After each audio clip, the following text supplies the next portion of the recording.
Bonjour à tout le monde. Je ne sais pas si c'est mieux sans micro. Hein? C'est mieux? Ok. Alors, il m'a été chargé de vous parler de l'intubation vigile hors bloc opératoire. C'est un geste anesthésique fréquent. Et donc, on a intérêt à être vigilant lorsque nous voulons pratiquer une intubation vigile. Donc, je vais vous prier de prêter attention à cette présentation. Donc, je tiens à préciser que c'est une présentation qui a été supervisée par Dr. Paul Olga. Bien. Chacun d'entre nous, au sortir de cette présentation, devrait être capable de définir l'installation vigile et ses implications, d'identifier les critères prédictifs d'installation, de décrire l'évaluation diagnostic préalable, de lister les matériaux nécessaires, de conduire la prise en charge et bien sûr de prévenir et gérer les principales complications. Nous allons suivre un plan précis que voilà. Donc, l'intubation trachéale constitue un acte indissociable de la pratique quotidienne en médecine en général et en particulier en anesthésie et réanimation. L'intubation demeure un geste pourvoyeur d'une mortalité non négligeable et donc l'intubation vigile nécessite une maîtrise certaine. Le choix du matériel de cette drogue à utiliser si besoin s'impose est donc primordial. En guise de définition, nous disons que l'intubation vigile est une technique d'intubation trachéale réalisée chez un patient conscient d'un système moteur. Sédaté de manière légère, nous avons vu déjà la sédation. On parle de Ramsay qui ne doit pas dépasser le stade 3. En fait, c'est un patient qui répond aux questions. Donc, avec conservation des réflexes de protection des voies aériennes et de ventilation spontanée. Elle doit être réalisée d'après la SPA 2017 sous anesthésie locale, plus ou moins sédation titrée. Les recommandations, elle est recommandée en première intention en cas de voies aériennes difficiles. Notre travail a des intérêts principalement en épidémiologie. Elle permet l'intubation difficile non gérée appropriément peut entraîner des complications dans 25% des cas. Et pronostic, les difficultés de contrôle des voies aériennes. C'est un facteur de risque majeur de mortalité en anesthésie et réanimation et bien sûr aux urgences. En guise de rappel, nous tenons à rappeler que les voies aériennes supérieures, pour parler, lorsque nous avons un patient installé en décubitus dorsal, il faut nous souvenir que les voies aériennes supérieures, c'est-à-dire la trachée, est juste au-dessus de l'œsophage. Et donc, la trachée nous conduit directement au niveau des poumons et l'œsophage au niveau de l'estomac. Nous avons également mis le score de Malampati et de Cormac-Eléa, tout simplement pour nous rappeler que lorsque nous sommes en consultation, parce que nous avons vu tout à l'heure que même une sédation pour une intubation, il faut faire une consultation préanesthésique. Lorsque nous sommes à une consultation, nous faisons donc préanesthésique, nous faisons le score de Malampati. Et c'est cette première colonne, cette première ligne autant pour moi. Vous déterminez justement avec le parrain si l'intubation sera difficile ou alors facile. Et lorsque nous sommes à laryngoscopie, en ce moment-là, nous allons faire le score de Cormac et Léa, déterminer si effectivement, à la anesthésique, nous avons bien défini notre intubation devrait être difficile ou facile. Bien, pour le cas clinique, pour le cas clinique et la mise en situation, nous allons prendre une situation qui est arrivée au centre des urgences de Yaoundé. Je vous prie de prêter attention parce que vous aurez des questions à répondre. Donc, nous avons un patient de 52 ans qui pèse 94 kilos, qui est diabétique de type 2 depuis 15 ans. Il vient consulter au bilan du curie à 23 heures, c'est-à-dire à l'heure de garde, pour détresse respiratoire progressive. Il s'assure à son puissance une lunette nasale à 6 litres par minute. Sa fréquence respiratoire est de 34 minutes par minute. Il est agité, il a une difficulté à parler. Il a un épais, une ouverture de la bouche inférieure à 3 cm, un malampathie à 4. L'infirmier ou l'infirmière anesthésiste de garde est appelé en urgence et le chirurgien est absent. Le bloc opératoire est occupé, donc nous sommes obligés à le prendre en charge directement aux urgences. Alors, deux questions rhétoriques nous reviennent, c'est quelle stratégie de gestion des voies aériennes proposez-vous et pourquoi choisir l'exploitation vigile dans ce contexte hors bloc?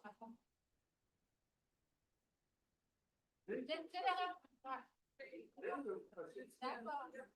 La préoccupation, c'est de voir un patient diabétique en détresse respiratoire. Et je vois sur les télé, l'infirmière à l'issue de garde est appelée à l'urgence. Dans les vidéos, pourquoi les chirurgiens sont appelés à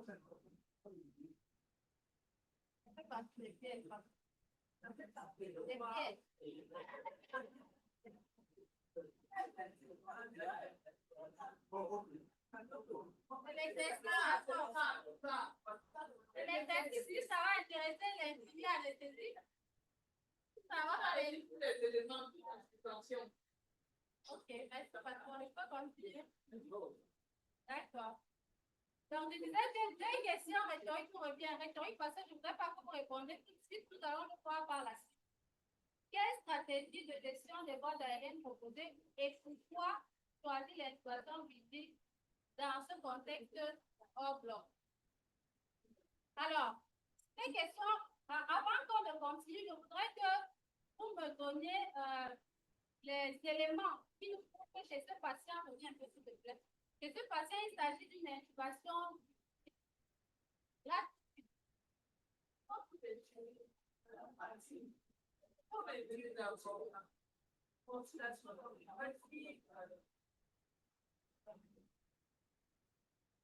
la première question, c'est quelle stratégie de gestion? Non, là, c'est rhétorique. Je ne veux pas que vous répondiez à celle-là. Okay. Je voudrais avoir les éléments d'intubation difficiles chez ce patient.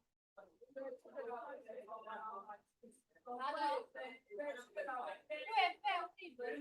une personne, le doigt et puis le modérateur.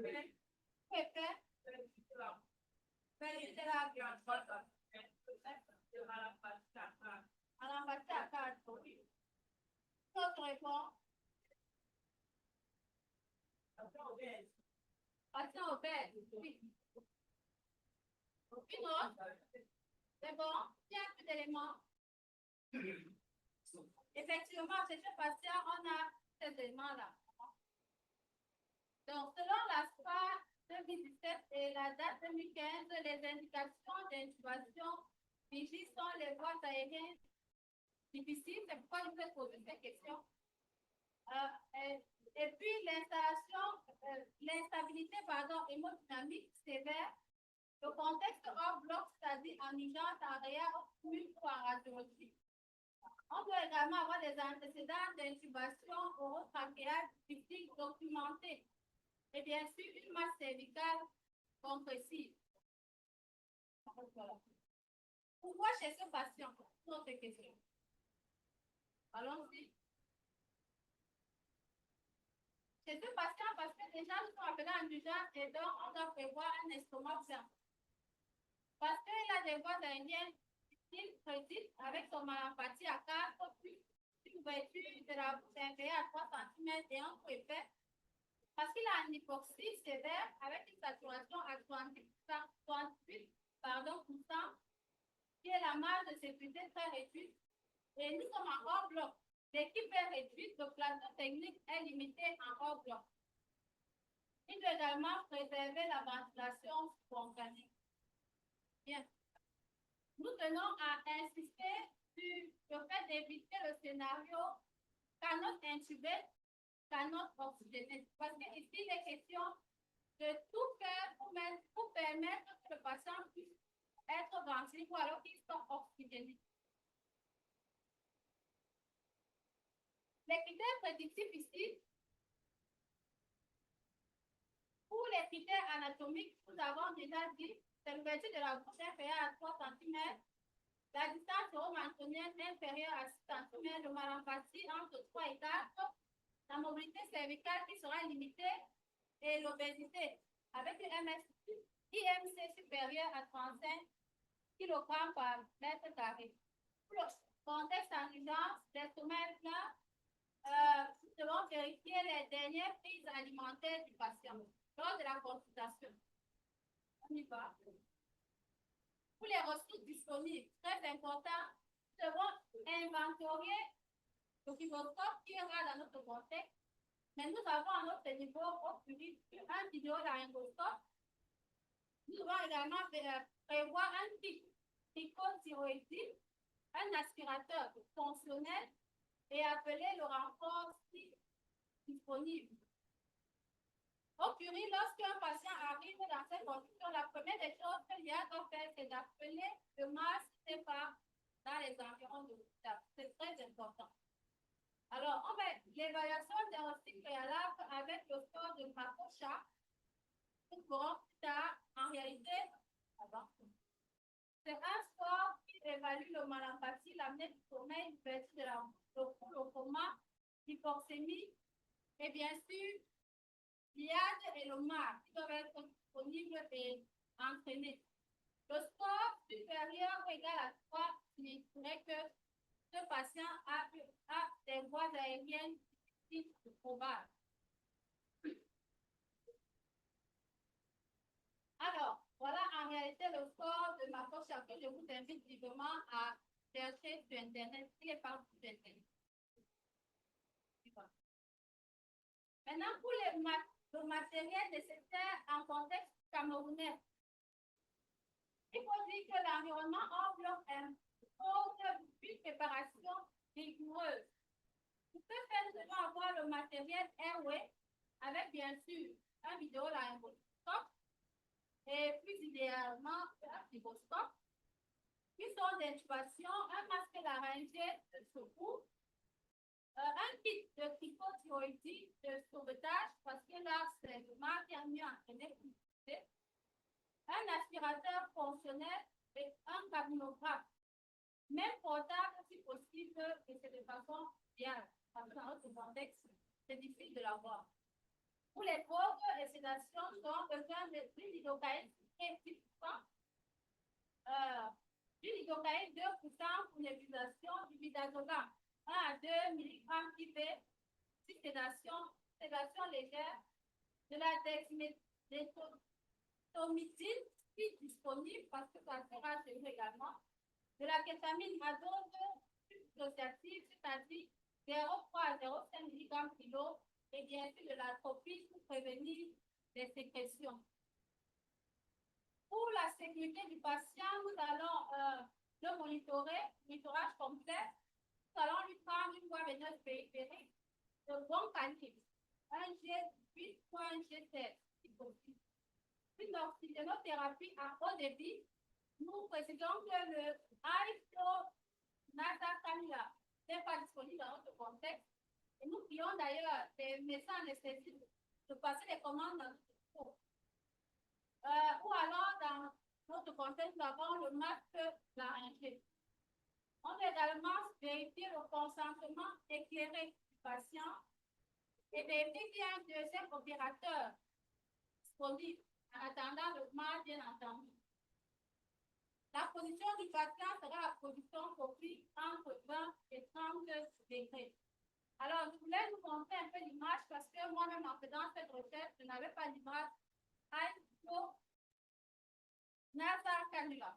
Donc, il ressemble à ça et il délivre environ plus de 40 litres par minute. Contrairement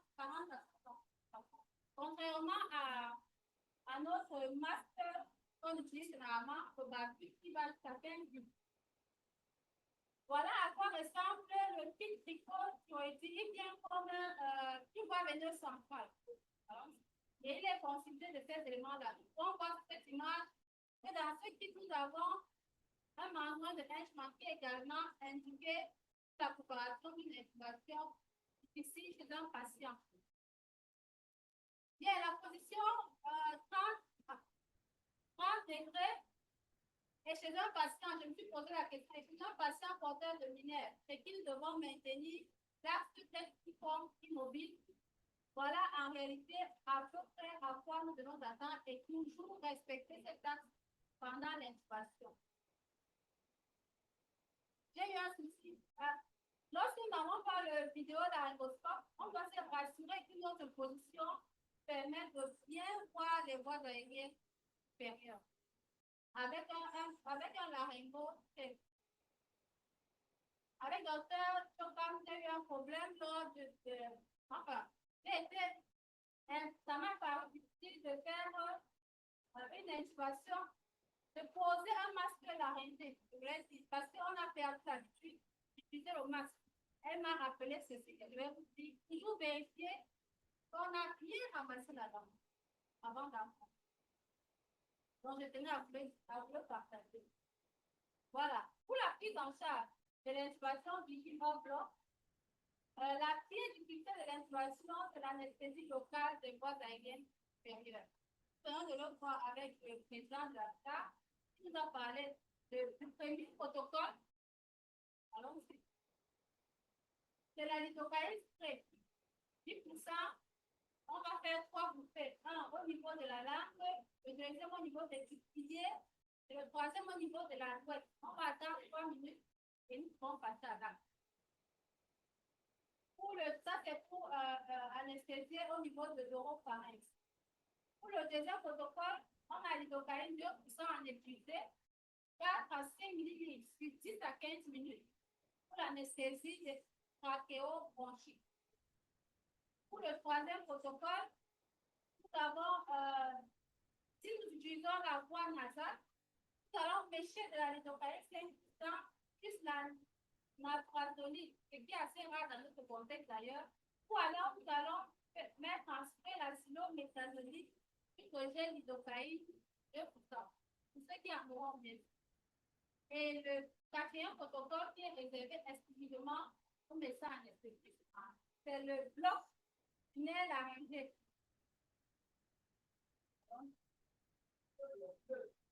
Je tenais à noter ici qu'il faut faire attention aux doses maximales de lithocaïne topique.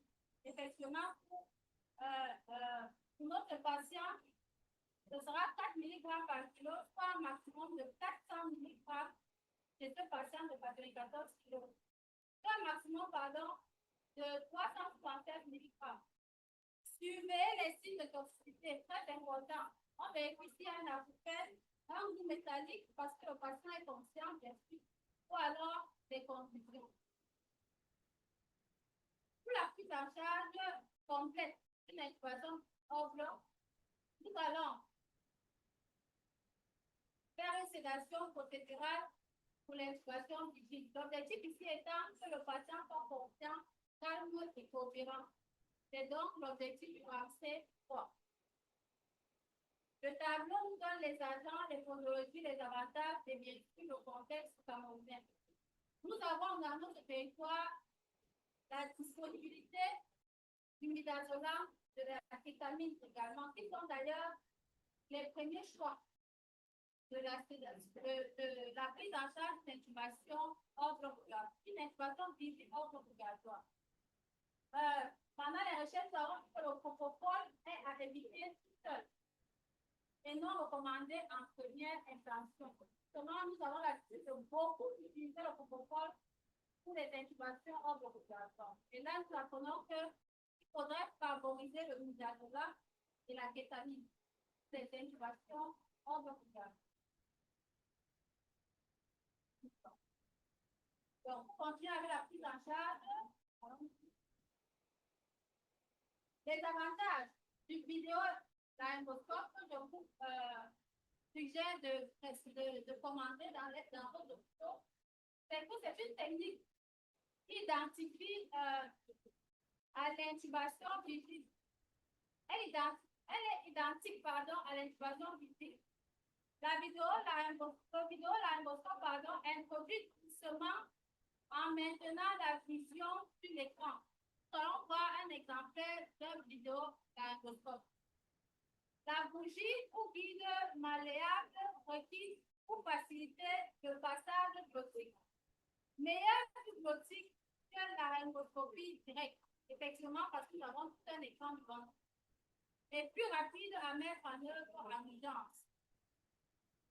L'opérateur doit maintenir le patient conscient et coopérant. Nous cesserons de le rappeler. Les limites, par exemple, la limite par les précautions, c'est toujours avoir un plan de sauvetage, c'est-à-dire le masque laryngé ou un kit tricothyroïdie qui sont faits.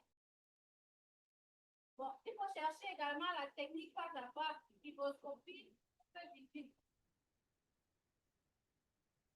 Voilà par exemple les étapes d'utilisation du vidéolaryngoscope. Je vous invite vivement à le chercher, lire partout sur Internet. Et voilà, voilà un vidéolaryngoscope. Effectivement, en pendant une laryngoscopie, nous aurons cette belle image qui nous montre exactement les cordes vocales et bien sûr l'accès à la trachée.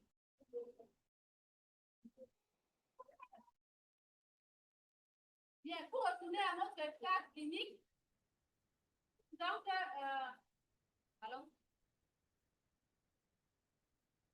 La décision que nous avons prise là, c'est une intubation par voie orale et par vidéolaryngoscope. Le plan fait était le masque laryngé et le plan c'est la tricothyroïdie. Pour la préparation, nous avons fait un monitorage complet, soit veineuse, DCF.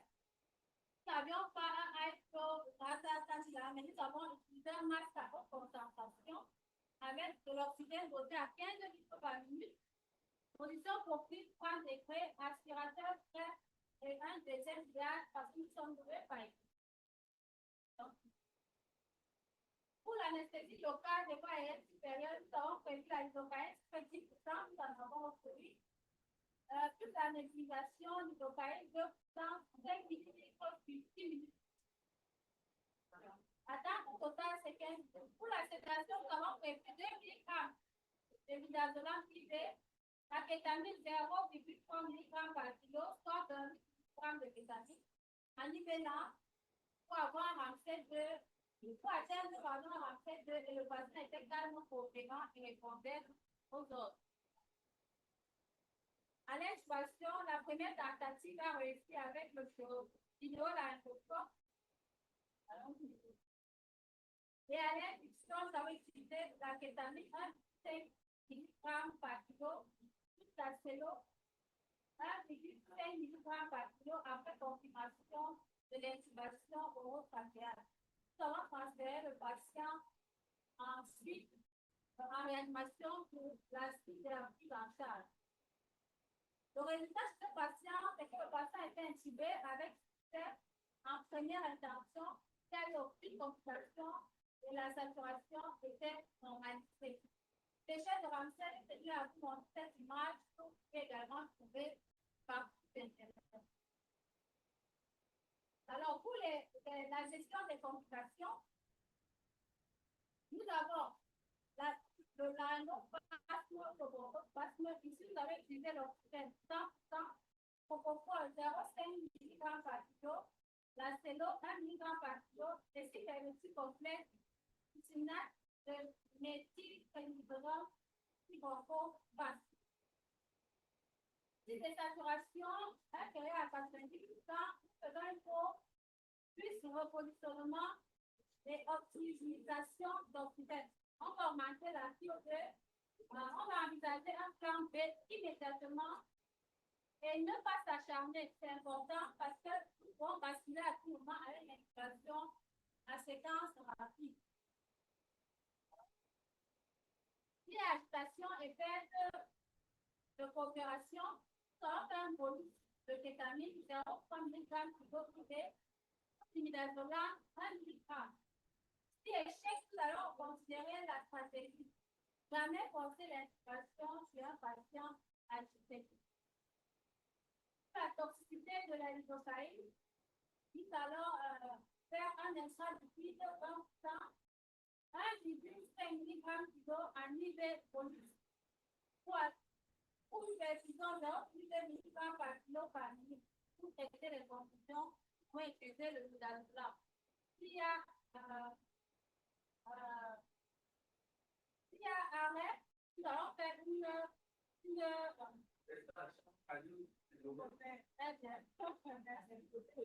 réanimation cardio-pulmonaire. C'est pourquoi lors justement de l'opération, on doit avoir des prix contre matériel adéquat pour la réparation.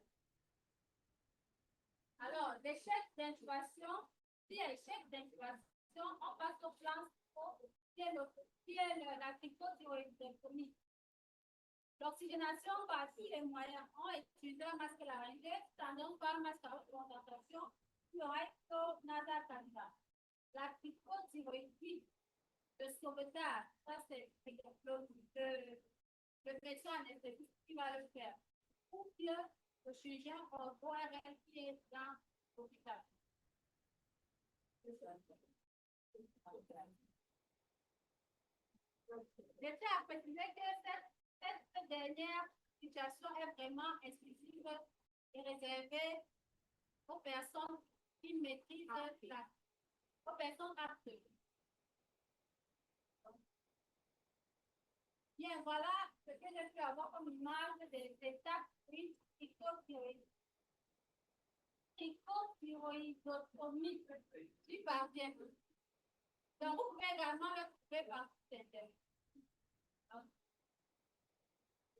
En définitive, ce que tout guiade doit retenir une fois. On va aller dans le sens visible. Pour lever, c'est de visualiser les voies aériennes avant, c'est-à-dire évaluation systématique avec le score Macocha. Pour le I, c'est d'informer et obtenir la coopération du patient avec des explications claires qui sera la clé du succès. Pour le G, c'est de garantir l'anesthésie locale complète. Sans anesthésie locale de qualité, nous pouvons être sûrs pour avoir un échec. Pour le prochain I, c'est les instruments prêts et vérifiés. C'est-à-dire toujours mettre notre plan A, B et C défini avant de commencer. Pour le L, c'est une légère sédation ciblée avec le Ramsay 2 à 3. Jamais endormi un patient. Jamais endormi le patient. Donc, le patient doit rester éveillé et donc, il doit pouvoir répondre aux questions simples. Pour le E, l'environnement doit être sécurisé. Littoral, aspirateur, oxygène à haut débit, un aide formé. Nous avons trouvé une maxime partagée dans la communauté anesthésie animateur qui dit que l'intubation vigile n'est pas un aveu d'échec, c'est la marque d'un praticien qui anticipe et protège son patient. Nous avons également trouvé dans la littérature cet algorithme écrit en 2021 par Yannick à l'école pour la prise en charge de l'intubation vigile à partir du corps de Macocha. Les références que nous avons utilisées sont neuves. Vous pouvez également les consulter. Et je vous remercie de votre attention.